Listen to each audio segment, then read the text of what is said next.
Hey, how you doing today? We have reached October 6th, only 87 days away from the new year.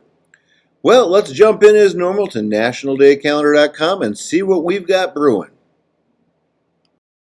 Up on October 6th, a day near and dear to my heart, it is National Coaches Day. I've been coaching for 33 years now, hard to believe it. But one of the best things about coaching is the fact you get to know your players really well. You get to know them better than just in the classroom. You build these relationships that last a lifetime. And if you're lucky, you run into some good coaches like we have here in East Troy. Again, congratulations and thank you to all the coaches who put their extra time and effort in to the youth of our village.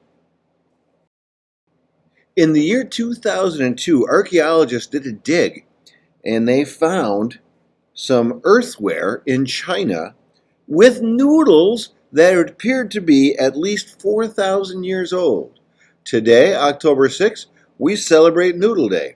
Now, don't at me, but baked macaroni and cheese with that crusty topping, oh, so good. Have some noodles today, gang. One near and dear to my wife's heart is today is German American Day.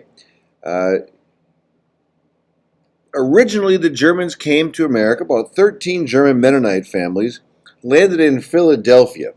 And of course, what do they call their first settlement but Germantown?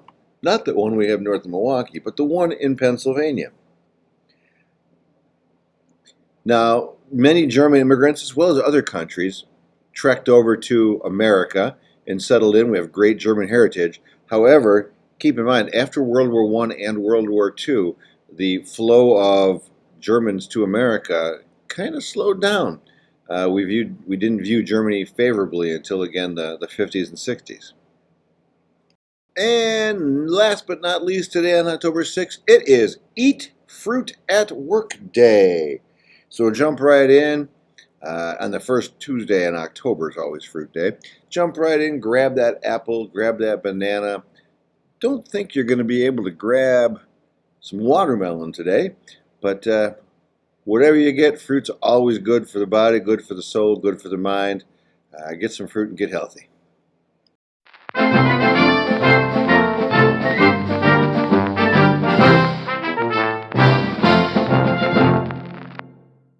In history, October 6th appears to be pretty busy. We'll start in 1876 when the American Library Association was created. Now, with all the digital things, we're getting away from books, but there's nothing better than holding a book in your hand, turning the pages, actually reading it and letting your mind go with the book.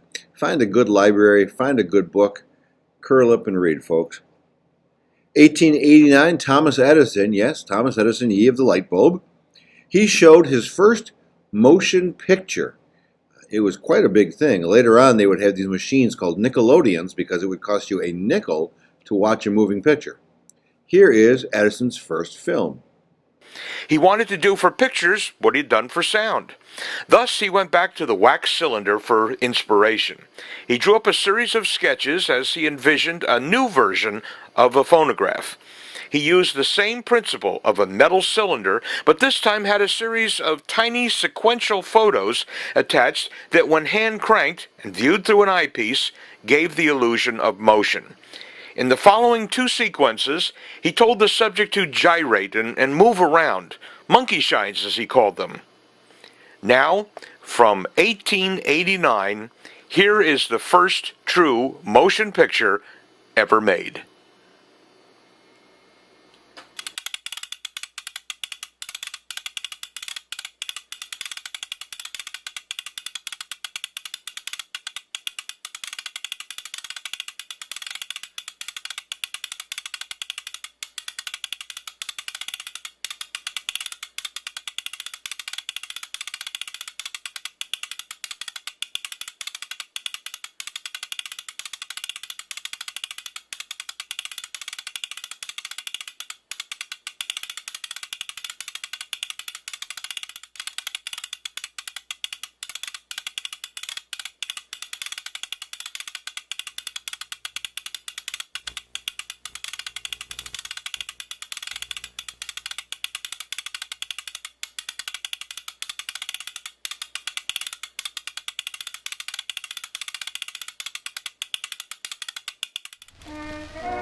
Staying in the realm of motion pictures, 1927, Al Jolson starred in a movie called The Jazz Singer. It was kind of the end of silent movies. Voices would take over. Now, today, The Jazz Singer would go across as racist. They used blackface in the movie, which is no longer acceptable in society. 1939, we continue to keep our eye on Adolf Hitler over in Germany. He had just gone in and done the blitzkrieg into Poland to take over Poland, split Poland with Russia, when he announced very clearly that he was not going to go to war with Britain and France, which we soon learned was definitely not the truth.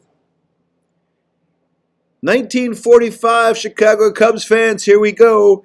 In the World Series, a tavern owner by the name of Billy Goat Sionic, he bought a ticket for his goat to go to the World Series game. He was bringing him in. When he got there for Game 4 of the World Series, he was escorted out. And as he was being escorted out, he put a curse on the Cubs that they say still existed, even through this guy right here, Steve Bartman, who interfered with the foul ball when the Cubs could have won a game to go to the World Series. In 1948, anthropologist Mary Leakey, doing her studies in Africa, found a skull in an island just off of Africa that continued to create a link between man and ape. 1956, scientist Albert Sabin. We already had the Jonas Salk polio vaccine, but that was a shot. Sabin came up with an oral polio vaccine, so he wouldn't have to get the needle in her arm.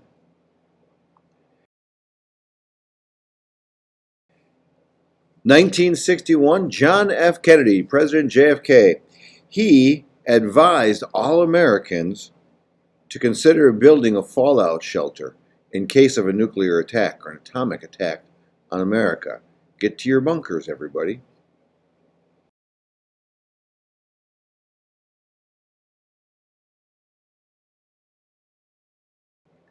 1979, Pope John Paul II visited the White House and Jimmy Carter. Now you may think, what's the big deal about that? This was the first time a pope, the leader of the Catholic Church, had come to America and gone and was welcomed in to the White House. It has happened several times since. 1993, once again, don't at me, but the greatest basketball player of all time, Michael Jordan, retired for the first time. He would return 2 years later to rejoin the Bulls, but he retired from basketball for the first time, and America basketball fans wept openly.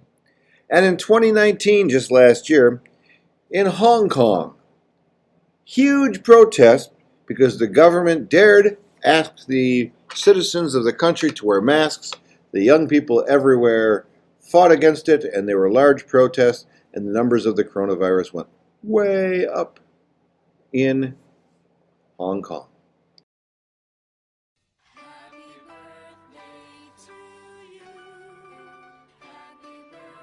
Just a couple of birthdays today, October 6th. We'll start with, in 1914, Thor Heyerdahl.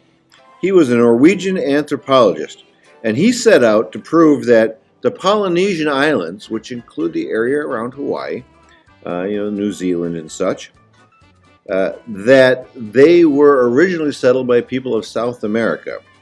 His boat was known as the Kon-Tiki, Kon space Tiki.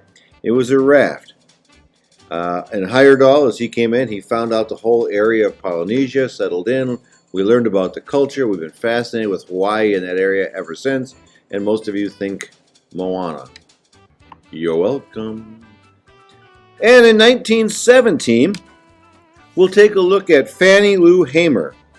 Fannie Lou Hamer, you say? Who is that? Well, she was a peaceful activist. In 1962, all she wanted to do was vote. She went to register to vote, and she was denied the right to vote. In 1963, she went to vote. She was denied the right to vote, but she was also beat by police for trying to vote. Now, mind you, that in 1920, the amendment had passed for women gaining suffrage or the right to vote.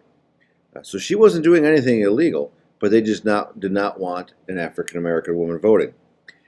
So, happy birthday, Fannie Lou Hamer, and thank you for your fight for equality. Hey, and remind you again that October is anti-bullying month. Be a buddy, not a bully. Hand in hand with that goes my general theme of the year, and that is be kind to everyone. And we will see you tomorrow for October 7th. Thank you much.